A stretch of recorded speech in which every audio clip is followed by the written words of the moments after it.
North south বিশ্ববিদ্যালয়ের সামনে শিক্ষার্থীদের উপর হামলার ঘটনায় ছাত্রদলের উপর দায় চাপানোর প্রতিবাদে বিকেলে নয়াপল্টনে এই সংবাদ সম্মেলনের আয়োজন।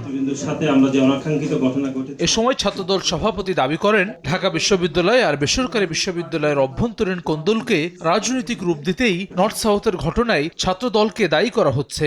জুলাই আগস্টের গণঅভ্যুত্থানের পরে বেশ কিছু বিষয়ে আমরা সরাসরি বলছি, বিশেষ করে সার্জিস আলম, হাসনাত আবদুল্লাহ বলেন, কিংবা আরও দু একজন, মাসুদ খন্দকার রয়েছে, মাসুদ, তারা উদ্দেশ্য প্রণোদিতভাবেই ছোটোখাটো ঘটনাতেও আমাদের ছাত্রদলের নাম জড়ায়। নতুন রাজনৈতিক বন্দোবস্তের কথা বললেও নাগরিক পার্টি পুরনো রাজনীতি করছে বলে অভিযোগ করেন ছাত্রদল সাধারণ সম্পাদক। নতুন যে দল গঠিত হয়েছে সেটা নতুন রাজনৈতিক বন্দোবস্ত হয়নি, একই সাথে আমাদের কাছে মনে হচ্ছে এটি আদিম রাজনৈতিক বন্দোবস্ত হয়েছে বলে আমরা মনে করছি।